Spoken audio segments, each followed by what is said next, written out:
Welcome to Those Two Chicks with a podcast.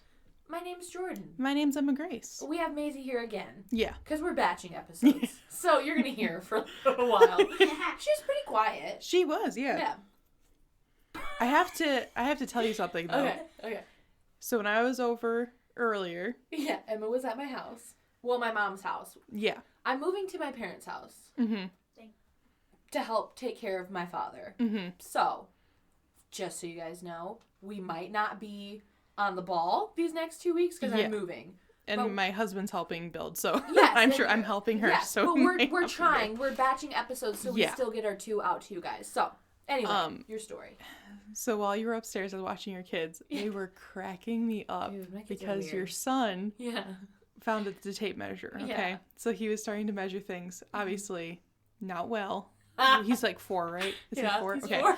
And he probably got like maybe 3 feet. Uh-huh. Okay. And that's how tall you are. Oh. I'm like, okay. Sure. And for those that might not know, I'm 5'9". Emma's really tall. I'm not 3 feet. No. So, okay, why don't you go measure this, measure that? Yeah. He goes up to the door, like one of the doors, and he pulls up. It's not even all the way in. He goes, why is that? And like, this door, I've actually measured it, and it's a little over 3 feet, okay? Mm-hmm. But he measured it, he's like, all right, and it's like 22 inches, okay? I'm like, well, that says 22. He goes, that's what it is. Oh. And walked away. I told you that.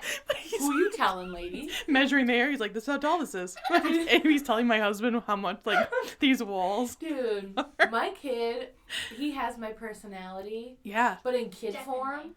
Mm-hmm. So it's like my way or the highway, but as a child. So it doesn't really make sense. And this is the second time I met him, so I was really impressed how, like, warmed up he was to me. And he was not, like, nervous or anything. My littlest one, shy around people. She's starting to get a lot better. She's a pandemic baby. My oldest I'm telling you, is me because he's obnoxiously, like, friendly.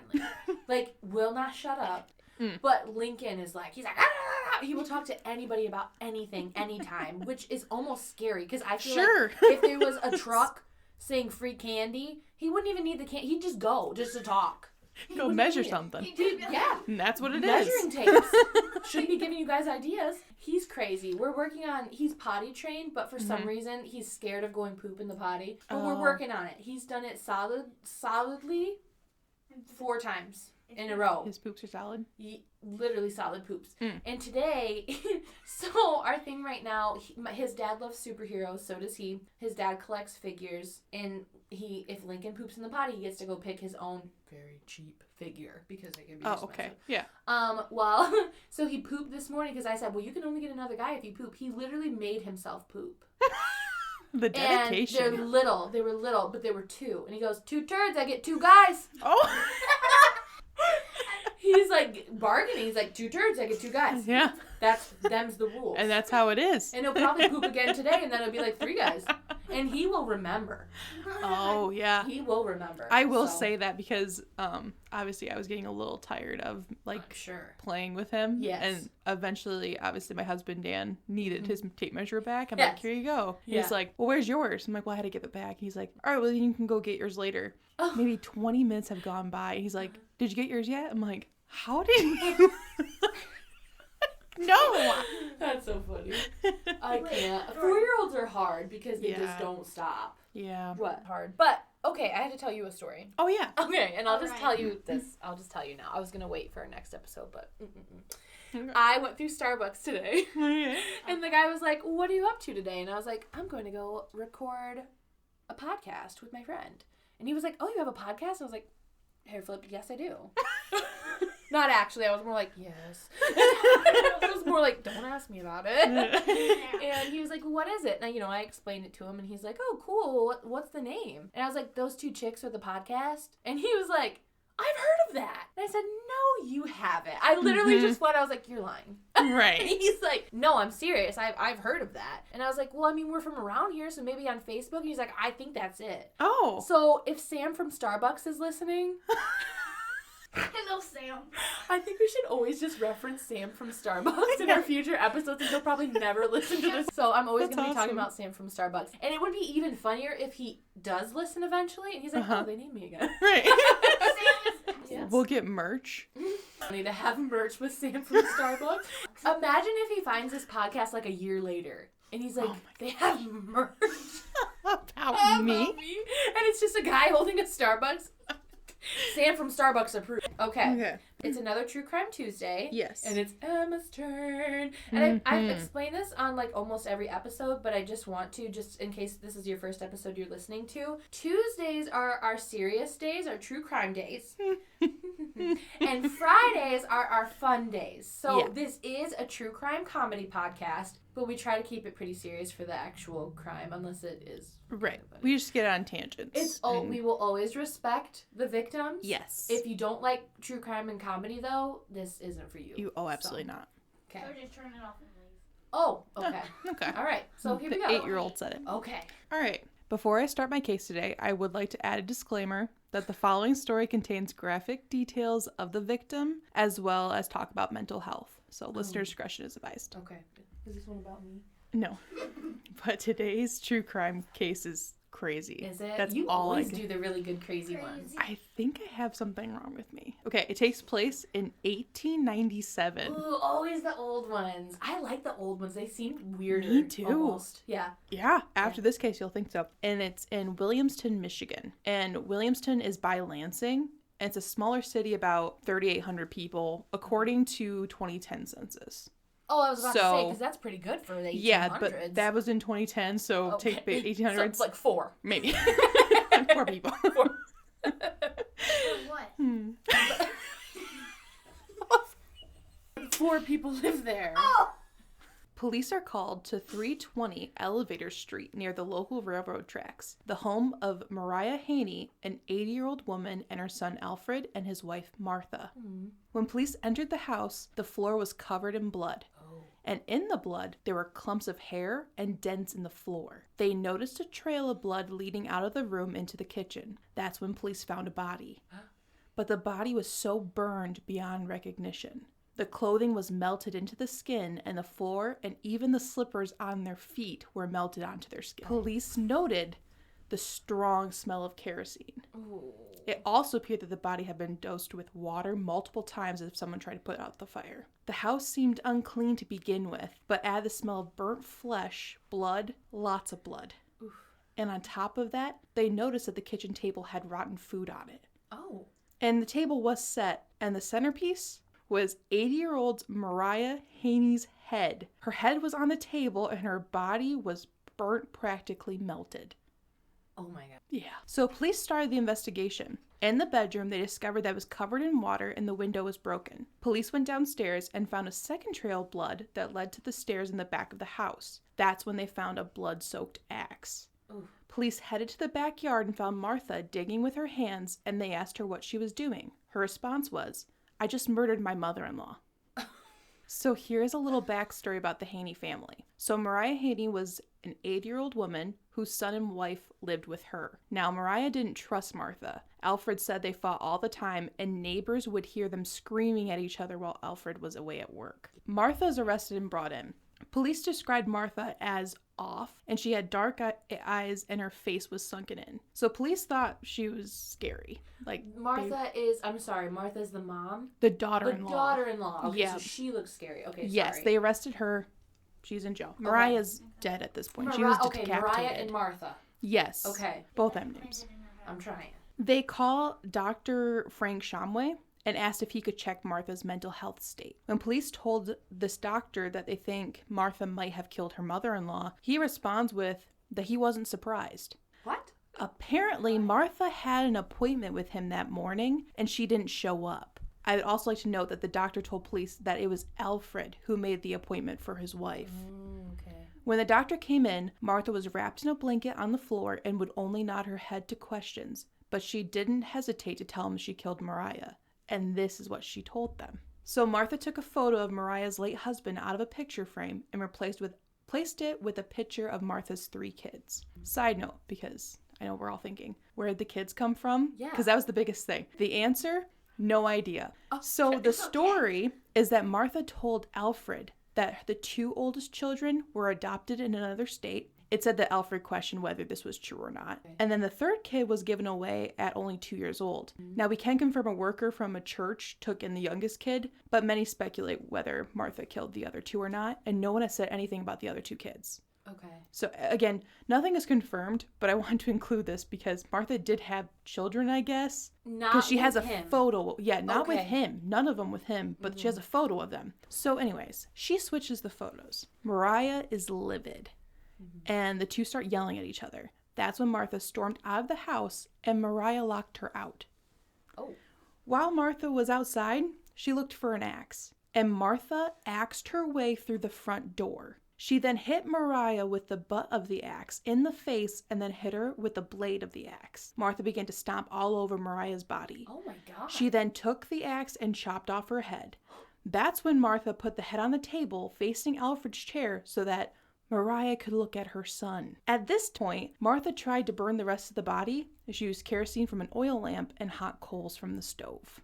Oh my God, so it like simmered. Yeah. It is 1897, so... Oh. She's savage.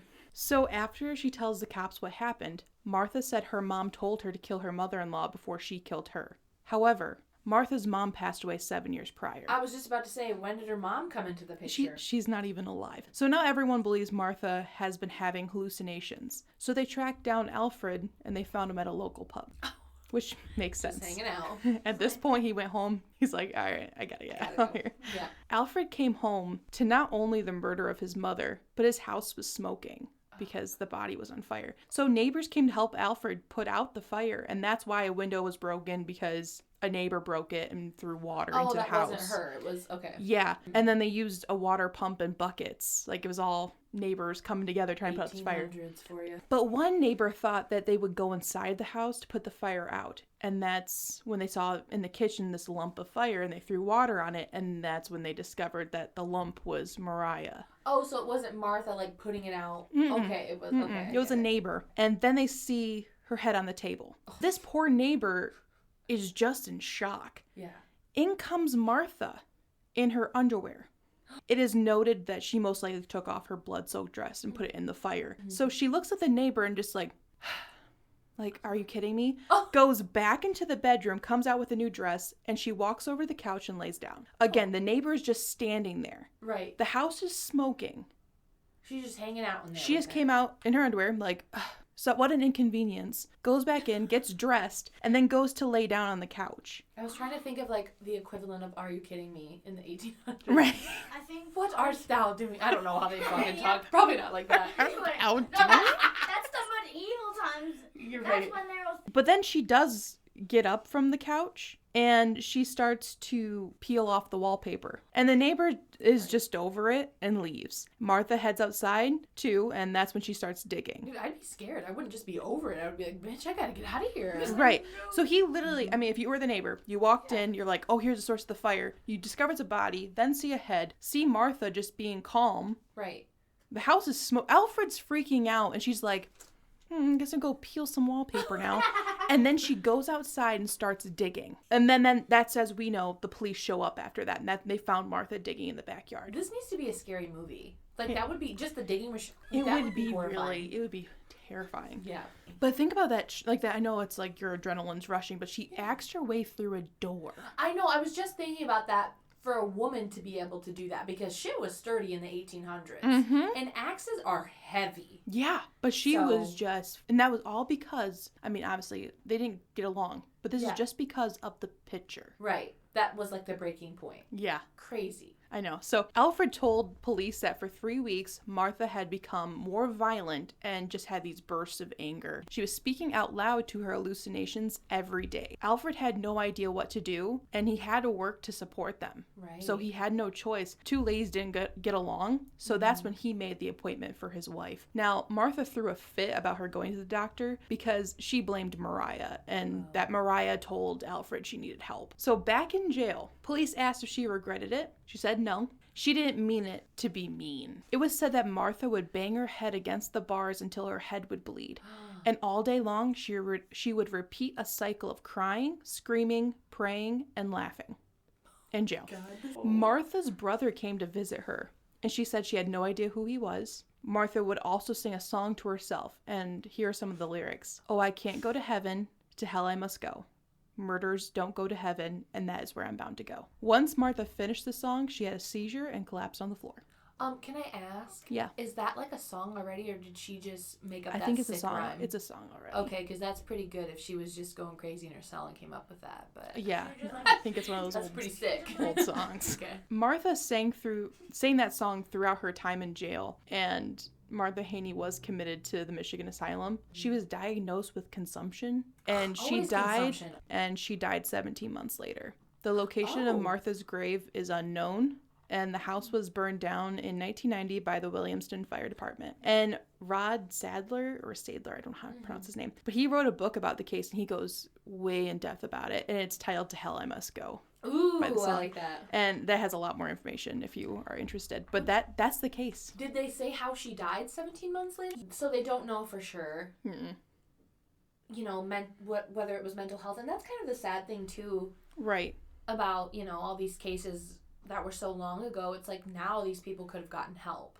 And that wouldn't have happened. Like, it's so serious, too, because you don't snap like that. No.